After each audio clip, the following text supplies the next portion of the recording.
말씀을 묵상함이 내 영혼에 심히 좋은 아이다.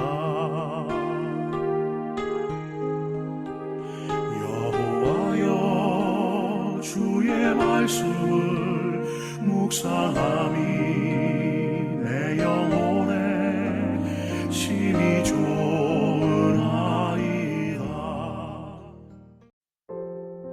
하나님의 임재를 구하는 기도드리며 예배의 자리로 나아가겠습니다.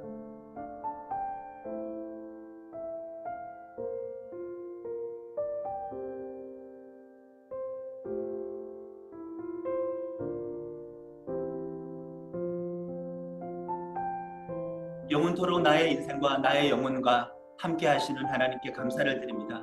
결코 나를 버리지도 않으시고 떠나지도 않으시고 언제나 동행하여 주시니 감사합니다. 나는 주를 잊고 지낼 수 있어도 주께서 나를 잊지 않으시고 포기하지 않으시니 당신의 그 사랑과 자비하심에 감사를 드립니다. 그 약속이 영원토록 지속될 수 있도록 우리 안에 보혈의 흔적을 주셨고 성령으로 확증을 주셔서 감사를 드립니다.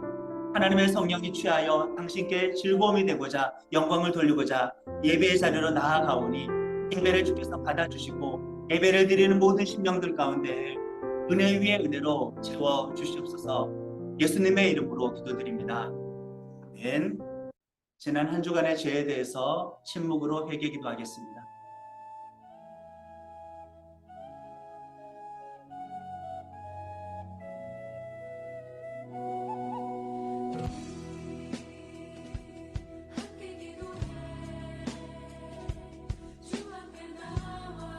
산들이 떠나며 언덕들이 옮겨질지라도 나의 자비는 내게서 떠나지 아니하며 나의 화평의 언약은 흔들리지 아니하리라. 아멘. 나같이 통성으로 기도로 주의 보좌 앞으로 나아갑니다. 하나님이 세상에 예수님의 빛을 비춰주시기를 원합니다. 지금 사람들에게 빛이 없습니다. 그들의 영혼에 희망이 없고 그들의 영혼에 자신감이 없습니다. 그렇다는 인생의 목적에 대해서 항상 회의감을 가지고 그렇게 살아가고 있습니다. 주님이 없이 어떤 것을 이루려고 합니다. 하나님 아버지, 빛이 없는 이 세상 가운데 예수님의 빛을 비춰주셔서 주님에게서 빛을 발견할 수 있는 그런 사람들 되게 은혜 더하여 주셔서 방황하는 세상입니다. 부탁하고 혼란합니다.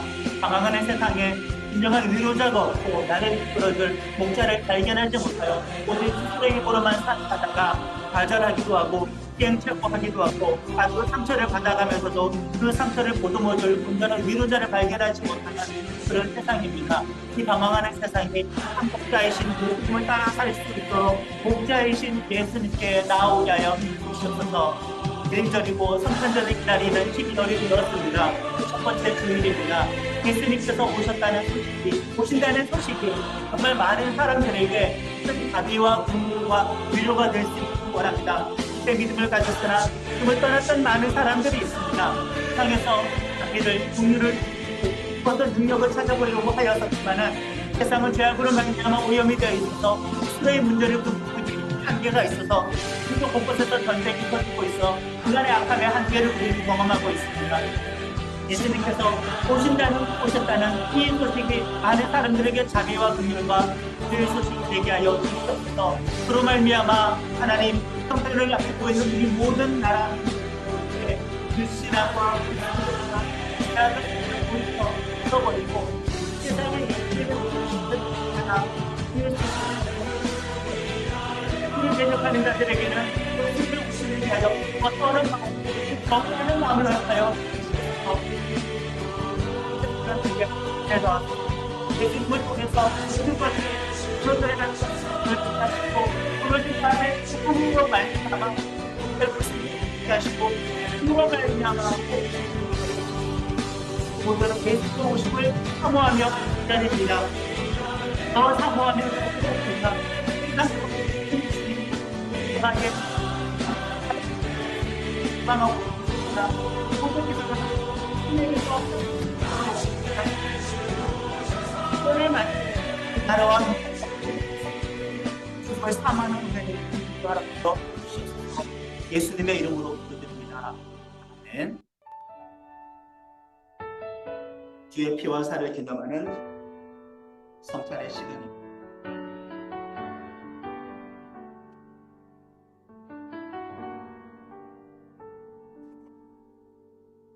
주님께서 자신의 몸을 내어주시던 밤 떡을 손에 드시고 감사기도를 드리신 다음 떼어 제자들에게 주시며 말씀하셨습니다. 받아 먹어라. 이는 너희를 위해 내어주는 나의 몸이니 먹을 때마다 나를 기억하여라. 식후에 주님께서는 잔을 드시고 감사기도를 드리시는데 제자들에게 돌리시며 말씀하셨습니다. 이 잔을 마시라. 이는 죄 사함을 얻게 하려고 많은 사람을 위해 흘린 나의 피니라. 이를 행할 때마다 나를 기념하여 주겠습니다. 모든 것을 감사합니다. 나 때문에 죽으시고 하나밖에 없는 생명을 기꺼이 던지신 예수님의 전적인 희생과 사랑에 대해 감사합니다. 내가 뭐라고 나 때문에 십자가에 달려서 돌아가셨습니다. 도대체 내가 뭐라고 왜 이토록 나를 사랑하시고 살리고 싶었는지 하나님의 넘치고 그 풍성한 사랑에 대해서 우리가 다 잘 알지를 못하여 그 사랑 받아놓고도 잊어버리며 살아가는 배은망덕한 저희들입니다. 하나님의 사랑을 다시 한번 우리가 기억하고 고백하기 위하여 성찬에 참여하오니 성찬을 통하여 예수님의 마음 더욱더 느낄 수 있도록 성령께서 감동 감아 역사하여 주시옵소서. 예수님의 이름으로 기도드립니다. 아멘. 오늘 하나님께서 우리들에게 주시는 말씀은 능력을 가지고 오시는 성령님 사도행전 1장 8절의 말씀입니다. 다 같이 함께 봉독하겠습니다. 오직 성령이 너희에게 임하시면 너희가 권능을 받고 예루살렘과 온 유대와 사마리아와 땅끝까지 이르러 내 증인이 되리라 하시니라. 아멘. 저는 예수님을 처음 믿고 장로교회를 다녔습니다. 다른 교단은 다녀본 적도 없고 선교단체 활동도 해본 적이 없습니다. 그냥 일반적인 조용한 장로교회였고 지역이 약간 유교적인 문화가 강했었기 때문에 그 장로교회도 많이 보수적인 아주 차분한 그런 교회를 다니고 있었습니다. 그래서 제 주변에서는 뭐 성령 세례에 대해서 성령 체험에 대해서 이야기해주는 어른, 학생부 선후배 아무도 없었습니다. 그리고 신앙생활하는 동안 그 교회에서만큼은 방언기도 하는 것도 들어본 적이 한 번도 없습니다. 그냥 수련회 때나 그 결단의 밤 때나 뜨겁게 통성기도를 하지 대부분의 기도는 그냥 조용하게 차분하게 진행이 되는 그런 예배 분위기, 그런 기도의 분위기였었습니다.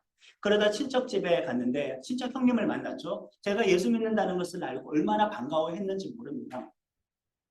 그분은 순복음교회를 다니고 있었어요. 저야 이제 뭐 아무것도 몰라요. 성경도 모르고 뭐 교리도 모르고 종교생활, 신앙생활에 대해서 별로 지식이 없어요. 그러니까 교회 다닌다고 하니까 그러면 너 성령 세례 받았냐라고 물어보는 거예요. 모르죠. 말을 해준 사람이 없었으니까 예수 믿으면 성령 세례도 받아야 된다라고 하면서 간단하게 설명을 해주었어요. 자, 신학적인 이해도 없고 정리도 안 되었어요. 성경적인 이해도 정리도 안 되었어요. 그냥 그 형님이 해준 말을 믿고 예수를 믿으면 성령 세례를 받아야 되겠구나. 겨울방학이었는데 한 2달 동안 정말 열심히 기도를 했습니다. 새벽기도도 자주 나갔기 때문에 독서실에 살면서 새벽기도 가면은 그냥 성령을 부어달라고, 성령을 부어달라고. 이미 예수를 믿고 세례까지 받았어요. 교회 등록 교인입니다. 그 이후에 어떤 체험을 지금 기도하고 있는 거죠. 성령을 부어달라고 간절하게 기도. 어른들이 새벽 예배 마치고 다 나갈 때쯤에도 남아있는 몇 명의 그 학생이 되어서 계속 기도하는 거죠. 그리고 모든 예배, 공예배 때 한 10분, 20분 일찍 가서 계속 성령을 부어달라고 기도를 하는 겁니다. 공부하다가 저녁 시간이 되면은 또 기도실을 가서 계속 기도를 하는 거죠. 성령을 부어달라고, 성령의 세례를 부어달라고. 무언지는 몰라요. 그냥 그렇게 하라고 하니까. 그렇게 2달 동안 정말 열심히 기도를 했었습니다. 그러고 나서 그 형님께서 우리 교회 부흥회가 있는데 한번 와볼래? 라고 해서 다 왔죠. 남의 교회입니다. 교회 분위기가 너무 달랐어요. 순복음교회 부흥회였기 때문에. 너무나 달랐습니다. 박수치고 찬양하는 것도 생소할 정도였었으니까 맨 앞에 앉아서 계속 집회하고 기도를 하는데 마지막에 회개기도하는 시간이었습니다. 회개기도 하라고 하니까 그냥 회개기도 하는 거죠. 그렇게 여러분들 회개기도 하라고 하니까 뭐 감동적으로 뭐 그렇게 아주 이상적으로 회개가 줄줄줄 나오는 건 아니에요. 그냥 했던 말도 하고 떠벅떠벅 내가 죄라고 생각하는 거. 가슴이 아파하는 마음도 없지만 일단 하라고 하니까 그냥 회개기도를 하는데 한 목사님이 오셔서 제 머리 위에 이제 안수를 하고 가는데 정말 그 순간 외부에서 뜨거운 불이 저에게 떨어져서 격렬하게 막 타오르기 시작하는데 몸이 반응하고 감정이 반응하는데 통곡한다라는 거, 태어나서 그렇게 울어본 적이 있을까? 내 평생에 태어나서 그렇게 울어본 적이 있을까? 아버지가 돌아가셨을 때도 내가 그렇게 통곡했던 적이 있었을까? 회개하라고 해서 회개를 하지만은 성령의 불이 떨어지고 난 다음에는 내 깊은 저 안에서부터 진심으로 지금 회개하고 있구나, 통해 자복하고 있구나라는 것이 느껴질 정도로, 이건 정말 의지가 감정에 주체할 수 없을 정도의 범위를 넘어서서 하나님 앞에 통곡을 하고 있게 되어지는 겁니다. 그리고 몸이 막 활활 타오르는 뜨거운 느낌이 있고, 기도를 할 때 어떤 누구든지 다들 제한을 걸잖아요. 어느 정도의 어떤 선을 내가 넘지 말자라는 거. 이게 소리의 크기이든지 그 간절함의 정도이든지 다들 보면은 약간은 위축되어 있고 교양 있는 현대 문명인이기 때문에 기도를 할 때 하나님 앞에 이렇게 원초적으로 그렇게 터뜨리지 못하고 약간은 다 제한을 두고 있는데, 그 제한하는 것도 다 무너지게 되고 그것을 넘어선 상태에서 막 기도를 하게 되는 거죠. 그러다 보니까 나는 정말 우리말로 지금 기도를 하고 있는데, 나는 단순하게 그냥 소리를 지르고 있을 뿐인데, 울고 있을 뿐인데, 입술은 그냥 방언으로 전환이 되어지면서 폭포수가 터지듯이 그렇게 나왔었습니다. 그건 무의식의 영역이 아니라 정말 뚜렷하게 내 몸이 느낄 수 있을 정도의 강력한 체험이었고, 외부에서 어떤 체험이었었고, 누가 봐도 이 사람이 어떤 큰 은혜를 받았다고 알 수 있는 그런 광경이었었습니다. 이상하지 않을까? 난 분명히 예수를 믿고 있었어요. 세례받고 신앙생활 열심히 했고 몇 달 동안 기도도 열심히 했단 말이에요. 그 성령 세례 이후에 제가 신자가 된 건 아니에요. 그 전에 신자였어요. 그러나 신자가 되는 것까지 우리 안에 성령님께서 들어오셔서 내주하셔서 나를 성도로 바꾸는 것, 나에게 구원을 이루시는 성령님의 사역 외에 외적으로 오셔서 나를 강력하게 바꾸시고 어떤 권능 주시는 성령의 사역이 있다는 것을 그때 체험적으로 알게 되었습니다. 자, 그렇다고 하여서 내가 성경을 그때 많이 알았나요? 제가 성경을 많이 알았나요? 몰랐어요. 어떤 영적인 지식이 많았을까? 그것도 아니었어요. 인격적으로 많이 성장했을까? 내 믿음이 많이 성장했을까? 그것도 아니었어요. 나는 그냥 그대로였었어요. 성령의 내주하심을 따라서 평생 나는 성장을 향하여 나아가야 되고, 인격의 변화를 향해 나아가야 되고, 예수님 닮기 위해서 내 안에 계신 성령님을 따라서 끊임없이 순종하며 말씀 묵상하며 바뀌어서 나아가야 되는데, 그런 미완성의 상태였었지만, 자격이 없었던 상태였었지만은 외적으로 오시는 성령님은 받을 수 있었다, 이것입니다. 자격과 완성의 상태와 성숙의 상태와는 별개로 그런 체험을 할 수 있었죠. 물론 그런 체험이 있으면은 내적인 변화와 내적인 성장과 성숙에도 도움이 되는 것은 사실입니다. 그리고 나서 또 기억에 남는 강력한 성령의 부어짐은 목사 안수식 때, 목사로 안수기도 받을 때 또 그렇게 비슷한 강력한 성령의 외적인 기름 부음을 경험했었습니다. 그때는 제가 이미 예수를 믿은 지도 20년이 지났었고 신학교도 다 졸업했었고 전도사로 한참 사역을 하고 있었을 때인데, 당연히 내 안에 성령님께서 내주하셔요. 그 내주하시는 성령님 나에게 구원을 하나님의 자녀라고 이렇게 도장을 찍는 분, 인치시는 분이에요. 그 말은 내가 성령님의 인치심은 이미 있었어요. 그런데 불구하고 목사 안수식 때에도 외적인 성령님이 강력하게 부어졌었습니다. 그때는 개인적으로는 살짝 지진이 온 것 같은 정도였었습니다. 건물이 흔들리는 것이 아니라 몸이 흔들릴 정도로 격렬한 반응이 있었죠. 물론 예수님을 영접할 때 동시에 이런 성령의 강력한 세례와 충만함을 받을 그런 사람도 있겠죠. 영접과 동시에 그런 사람이 있기도 하겠지만은 거의 사실 대부분 그렇지는 않습니다. 그러니까 예수님을 믿고 세례받고 등록교인이 되어서 신앙생활을 하는 중에 그 이후에 이런 경험을 주실 때가 훨씬 많다. 방금까지의 저희 이 두 가지 큰 간증은 지금 오시는 성령님에 대해서 말씀을 하고 있는 겁니다. 외부에서 부어주는 그 성령님, 성령님의 기름 부으심, 외주하시는 성령님의 사역에 대해서 지금 말씀을 하는 겁니다. 그거는 구원과 직결된 문제라기보다도 나에게 능력을 주는 거예요. 은사를 주는 거예요. 믿음의 확신을 주는 거예요. 열정을 주는 거예요. 왜?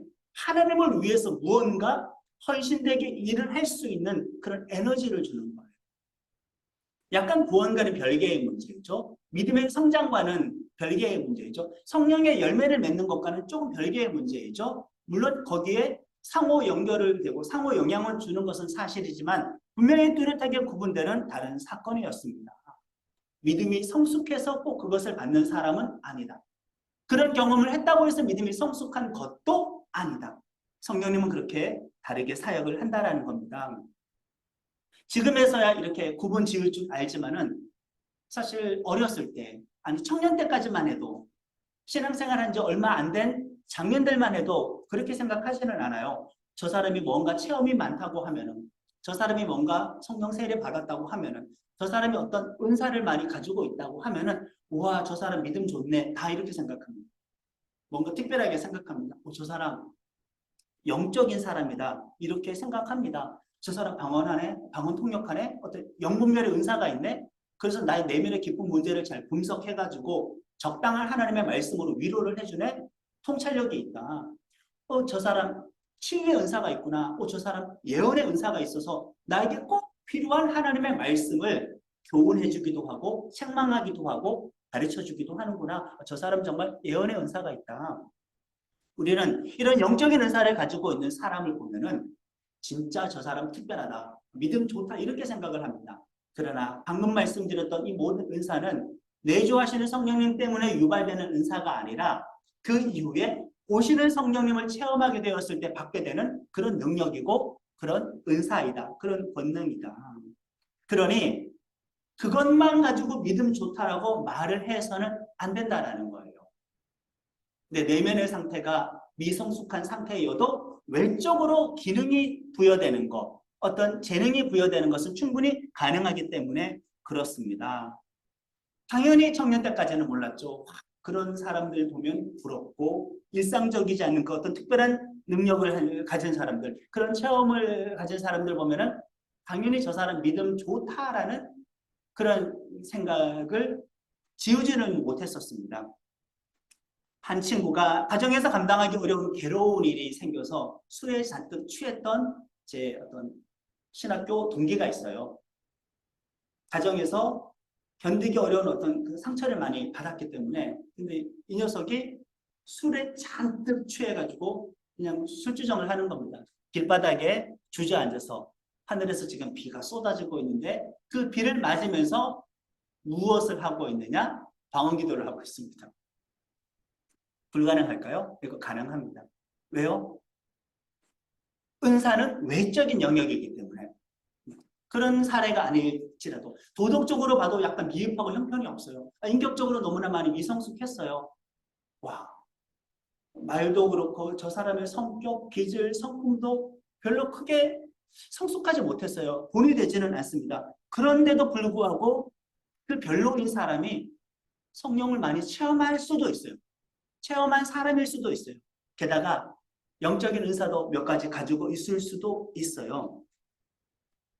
능력사역과 은사사역과 성령 체험 사역을 하면서도 동시에 같은 시간대에 같은 시간, 그 같은 기간에 성적인 범죄를 저질러서 망가진 사역자들도 주변에서 쉽지 않게 들을 수 있어요. 이게 저는 혼란이 되었던 겁니다. 왜 이렇지?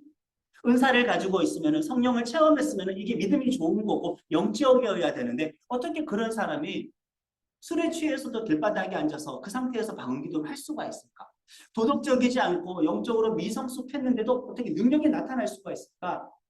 오해였던 겁니다. 과거에 이것을 꼭 연결시켰기 때문에 그런 오해가 발생한 거죠. 그런 은사를 가졌으면은 부족한 사람이, 내가 볼 때 별로인 사람이 체험이 많고 은사를 가졌으니까 이 사람의 체험은 가짜다. 저건 성령 체험이 아니라 마귀 체험이다. 저 사람이 하고 있는 저 방언 기도는 마귀 방언이다. 이렇게 말을 할 수 있을까? 예수를 믿어 성령님이 내주한 사람이 그렇게 쉽게 마귀적인 능력을 발휘할까요? 마귀 방언을 말할까요? 그건 사실 쉽지는 않습니다. 예수를 믿어도 우리가 죄를 짓지 않습니까? 우리도 마찬가지인데요.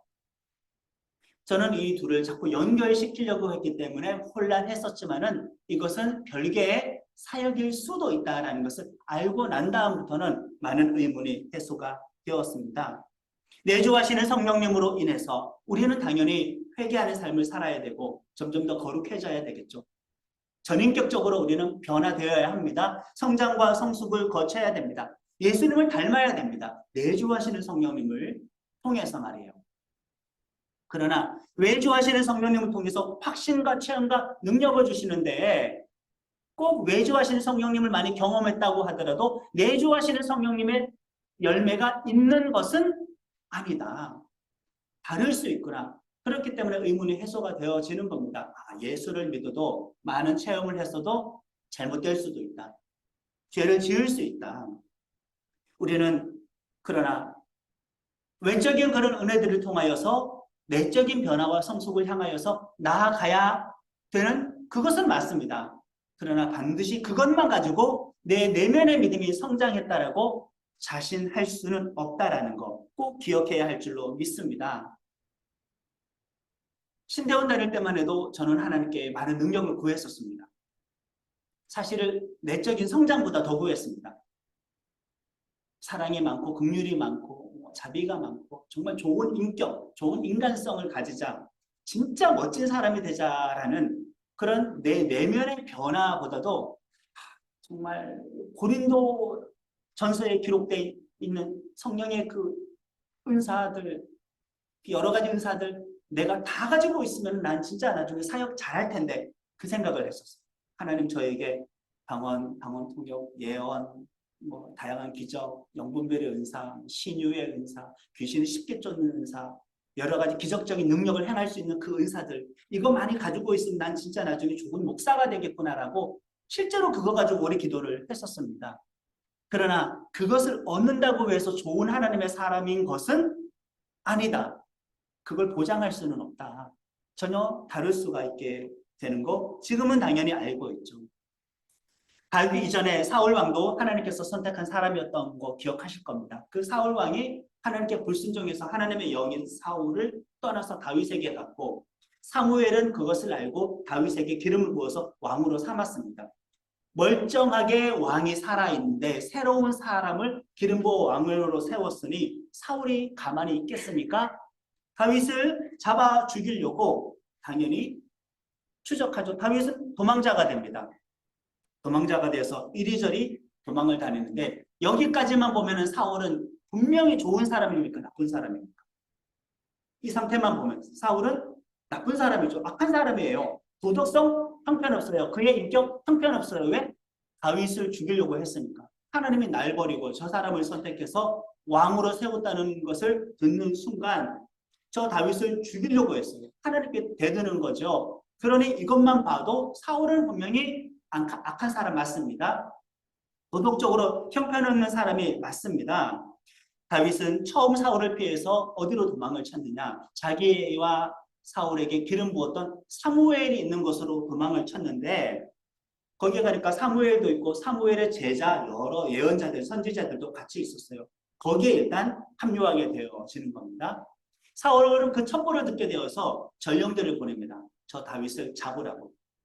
죽이든지 살리든지 어쨌든 잡든지 죽이든지 하라고 전령을 보내었는데 전령이 사무엘과 다윗과 그 선지자들이 무리가 있는 그곳에 진입하는 순간 그때 그들이 예언을 하고 있었거든요. 하나님의 성령에 취한 상태가 되어서 예언을 하고 있었는데 잡으러 왔던 전령이 그 범주에 들어가니까 같이 예언해버리게 됩니다.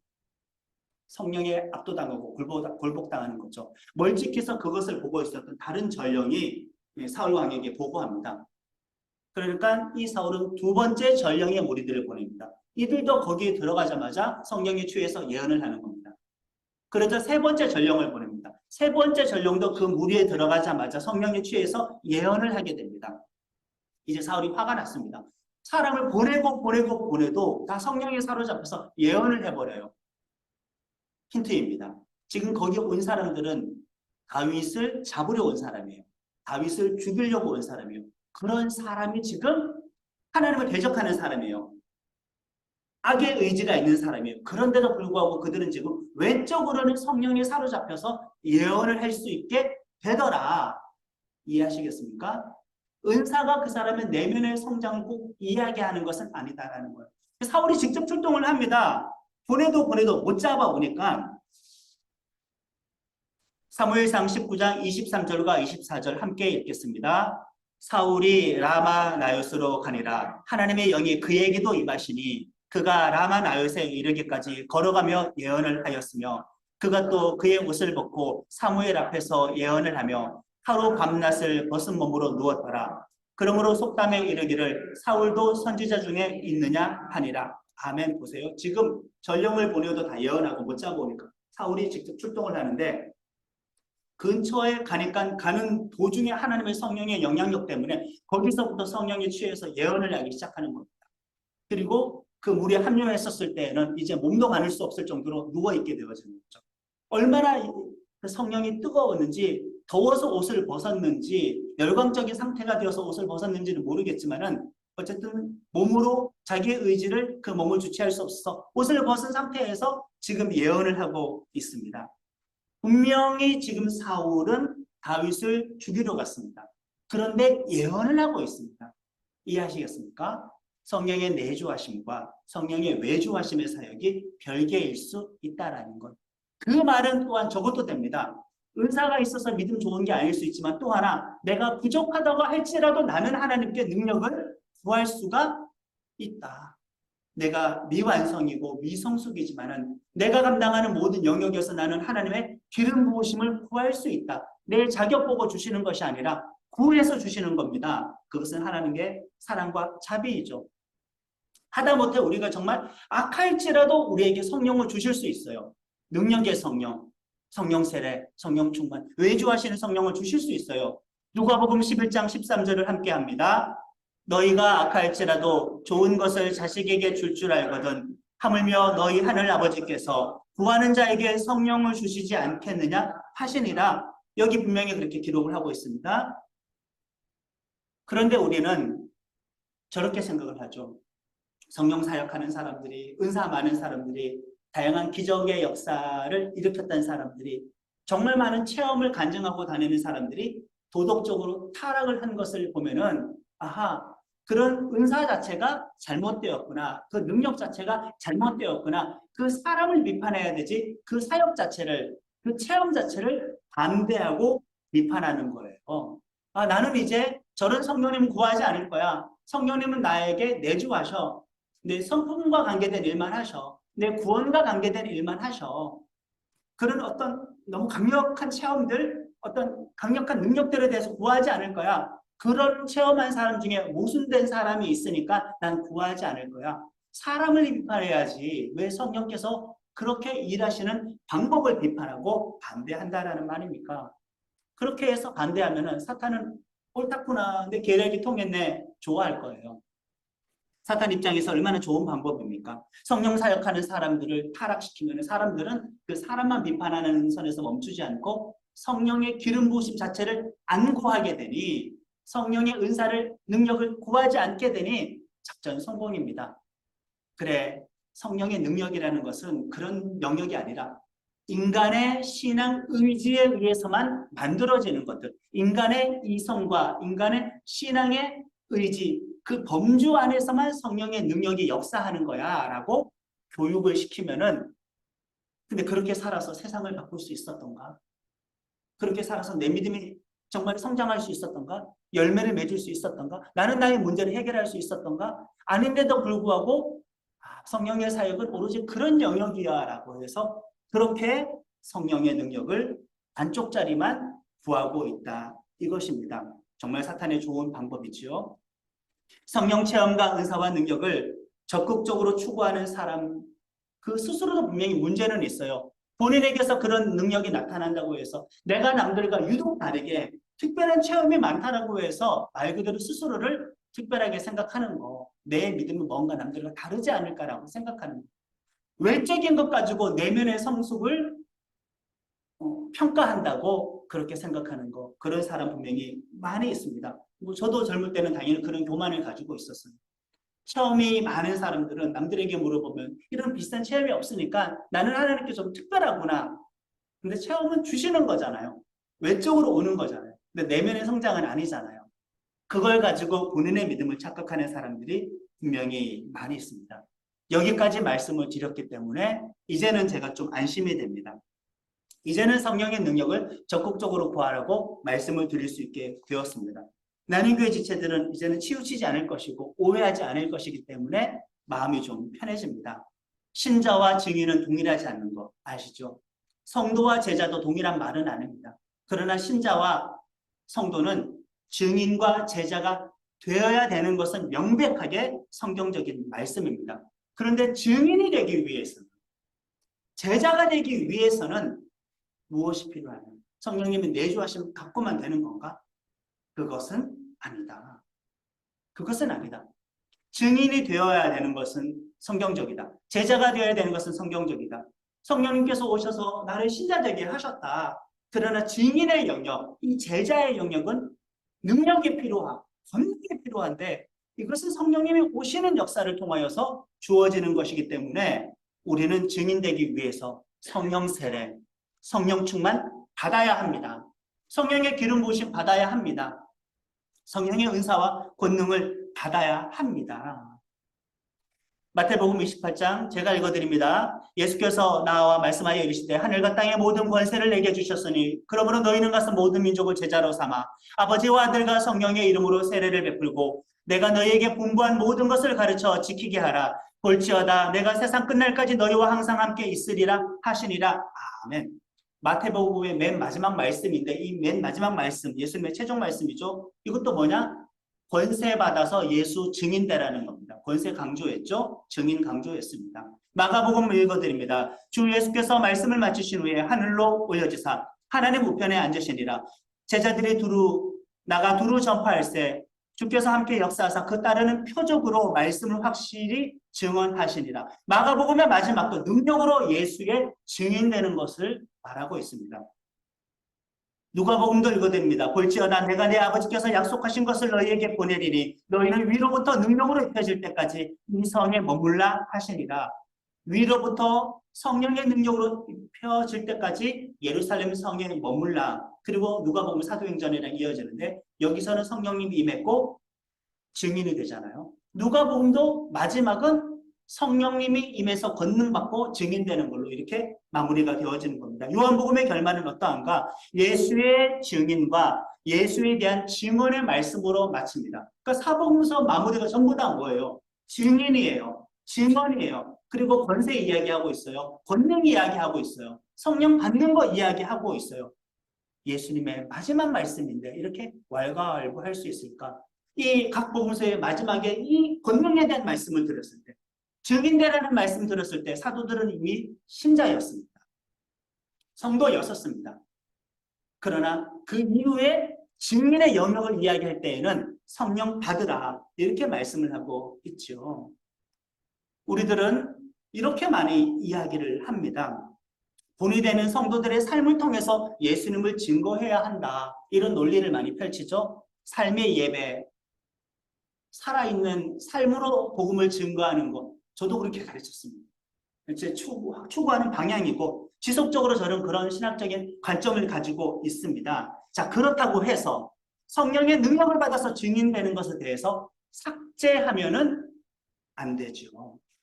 삭제하는 것은 안 됩니다. 성령 세례와 은사와 능력을 강조하는 사람은 성령의 내주하심은 모르는 사람이라고 왜 자꾸 우리가 단정을 짓는 것인지도 모릅니다. 그런 사람 중에서 타락한 사례들만 언급하면서 복음서 결말이 명령한 말씀에 대해서 자꾸 잊어버리려고 해요. 증인되는 것과 그러기 위해서 권능받아야 됩니다. 권능받기 위해서 성령 받아야 되는 것은 자꾸 우리가 잊어버리려고 합니다. 오늘 본문입니다. 사도행전 1장 8절을 함께합니다. 오직 성령이 너희에게 임하시면 너희가 권능을 받고 예루살렘과 온 유대와 사마리아와 땅끝까지 이르러 내 증인이 되리라 하시리라. 아멘. 이거 예수님께서 승천하시기 직전에 이미 신자인 사도들에게 한 말이에요. 지금 너희는 증인이 되어야 되는데 증인되기 위해서 뭐가 필요해요? 권능이 필요해요. 권능은 어떻게 받아요? 성령님이 임하시면 받게 됩니다. 이렇게 해서 권능을 받는다고 쳐요. 그렇다고 해서 사도들이 믿음 좋은 사람이라고 말을 할 수는 있을까? 성령을 받아도 권능을 받아도 복음 잘 전해도 부흥해도 사도들의 그 인격은 그의 어떤 내적인 기질은 그대로일 수도 있어요. 미성숙한 상황일 수도 있어요. 물론 같이 우리가 열매를 맺기 위해서 노력은 해야 되겠지만은 그럴 수도 있다. 여기서 말한 성령의 권능은 분명히 점진적인 학습을 통해서 얻게 되는 거 말을 하는 것은 아닙니다. 1차적으로. 이것은 배우지 않았던 능력을 이야기하는 겁니다. 일순간 주어지는 능력을 의미하는 겁니다. 방언과 방언 통역과 예언과 연분별과 병 고침, 귀신을 쫓는 문제, 다양한 기적으로 증인의 사명을 감당하는 것이 사도행전과 초대교회의 탄생기에 있었던 일인 것은 분명합니다. 자, 그렇다면은 우리들도 성령을 통해서 권능을 받아야 되는데 사도행전과 똑같은 이런 종류의 권능이어야만 하는가? 일단 1차적으로 그것을 인정하고 구하되 그때와 지금이 과연 같은 상황일까? 그때 성경이 있었나요? 다 기록되지도 않았어요. 있었다고 해도 두루마리가 개인에게 있었나요? 책이 귀했어요. 두루마리예요. 귀했어요. 개인에게 성경 없었어요. 건물교회 있었나요? 4세기에나 건물교회 지을 수 있었어요. 로마가 기독교를 공인한 다음부터 건물교회도 없었어요. 기독교 방송 있었나요? 오늘과 같은 병원 있나요? 의사들 있나요? 오늘처럼 좋은 의술과 약이 있나요? 마음의 병 걸린 사람들을 위한 어떤 복지센터, 상담센터가 있나요? 좋은 상담가들이 있나요? TV를 틀면 좋은 설교가 나오고 좋은 기독교 방송, 가르침을 배울 수 있는 그런 종교 소속이 있었나요? 신학교가 있었나요? 다 없었어요. 그런 상황이 사도행전인데 그때 말을 하는 성령의 권능들은 이런 기적적인 영역이니까 우리가 이 성령의 권능을 오로지 오늘 세상에서도 기적적인 영역으로만 생각하는 것 과연 옳은 것일까? 우리는 그걸 1차적으로 인정하고 구해야 되겠으나 지금 상황에 맞는 다양한 권능을 주십니다. 다양한 능력을 주십니다. 대신 지금도 선교지에 가면은 사도행전적인 성령의 능력이 나타납니다. 왜? 제대로 된 이런 신앙적인 어떤 도움을 주는 것들이 별로 없으니까 선교지에서는 지금 여전히 이런 이적들이 많이 일어난다. 그러니까 우리는 1차적으로는 이런 권능을 인정한다. 구한다. 그러나 사도행전과 지금의 상황은 다르기 때문에 이것만 구하는 것이 아니라 이것도 인정하고 구하면서도 오늘날 다양하게 하나님께서는 권능을 주실 수 있다. 그 직업의 영역에서 내 노력으로 극복할 수 없는 그 이상의 능력이 있잖아요. 한계가 있잖아요. 각 사람의 노력으로 극복할 수 없는 그 영역에 있어서 성령의 권능이 있어야 된다. 꼭 성령의 권능이 방언만 말을 하는 것은 아니다. 그러나 이것을 부인해서는 절대 안 된다. 저는 지금도 계속 능력을 구하고 있습니다. 지금은 분명히 다르지만은 필요합니다. 저런 사람 많잖아요. 그때랑 지금랑 달라. 지금 필요한 성령의 능력은 직업이야. 세상적이어야 되고 현실적이어야 되고 인간은 이성적이어야 돼. 합리적이어야 돼. 그때는 그때고 지금은 지금이야라고 해서 1차적인 거 아예 인정하지 않고 그냥 말을 하려고 하는 사람이 있어요. 교묘하죠? 그거 자기를 지금 방어하는 중입니다. 왜? 내가 그 능력이 없으니까. 그 능력이 없으니까. 그 말은 나는 그런 성령 못 받았다라는 의미도 되니까 나를 방어하기 위해서 내가 지금 가지고 있는 다양한 재능을 가지고 나는 이게 성령의 권능이라고 생각합니다. 맞지요? 물론. 맞아요. 물론 맞아요. 나는 다른 영역의 은사가 있어요. 물론 맞아요. 근데 영적인 은사들은 다 빼버려요.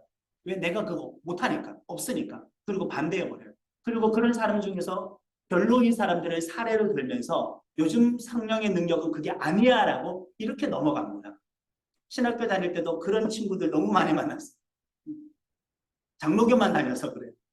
그 친구들도 순복음에서 불 한번 받아봐야 되는데 그럼 이해할 수 있고 납득할 수 있는데 나는 교회 지체들은 치우치지 않기를 바라고 정말 많은 양쪽 극단을 다 포용할 수 있는 그런 사람들이 되기를 바랍니다.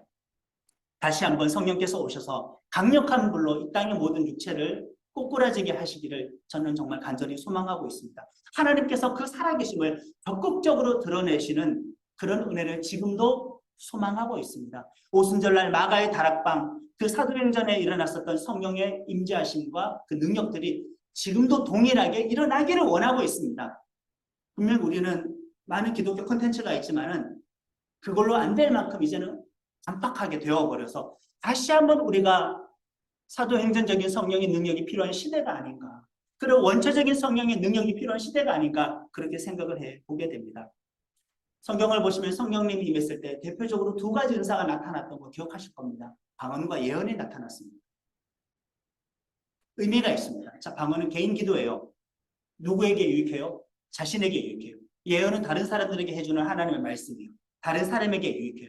권능을 주실 때에는 나의 믿음을 강하게 하는 권능이기도 하고 다른 사람의 믿음을 강하게 하는 권능이기도 하다. 대표적인 두 가지 은사가 나타났으니 오시는 성령님을 통하여 나의 믿음도 강해질 수 있고 하나님의 일도 할 수 있기 때문에 우리는 성령을 받아야 된다. 그런 의미에서 이 두 가지 대표적인 은사가 왔습니다.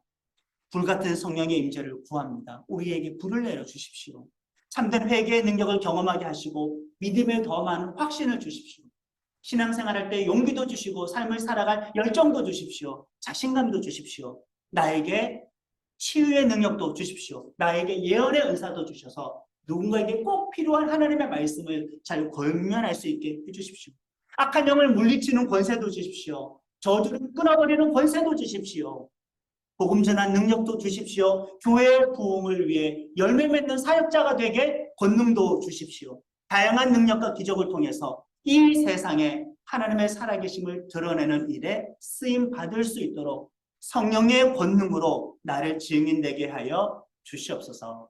이런 은혜가 있기를 예수님의 이름으로 축원합니다. 아멘.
다 같이 주신 말씀 붙잡고 결단의 기도를 드리겠습니다. 하나님 아버지, 우리에게 성령을 주셔서 권능도 없어서 구하지 않았어요. 구하지 않았습니다. 주려고 하는데 구하지 않았어요. 우리에게 성령님 오셔서 권능을 주옵소서. 우리로 하여금 신자에서 믿음되게 하소서. 모든 직업이 성실도 하나님께 지키기 원하오니 성령의 권능을 주셔서 각자의 자리에서 우리하여 능력되게 하소서. 성령의 권능을 주셔서 그리하여 우리가 표면적인 회개가 아니라 끝까지 감추고 흘렀던 내 안에 깊고 통보한 죄에 대해서 하나님 앞에다 통보하고 통보할 수 있도록 성령의 물을 주셔서 전적인 회개를 경험하게 하시고 그리고 믿음의 확신과 헌신을 결단할 수 있도록 성령의 주시기 원합니다. 성령이여 우리들에게 기름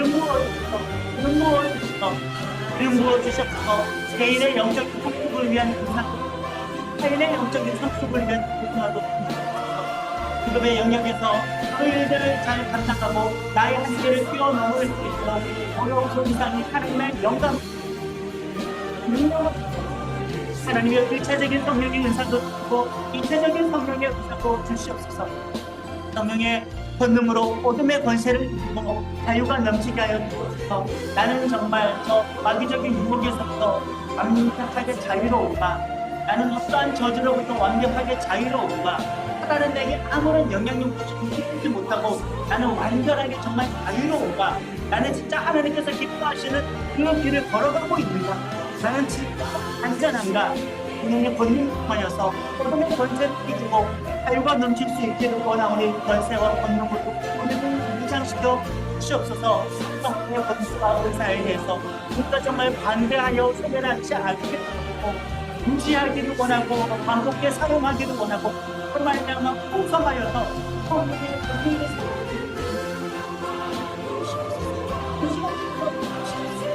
나도 정말 하나님을 기다리고 열림 있는 사람들을 기다려 주시옵소서. 연약함에, 무력함에, 사역함에, 재능도 없음에 슬퍼하는 사람이 아니라 성령께서 능력으로 말미암아 승리할 수 있게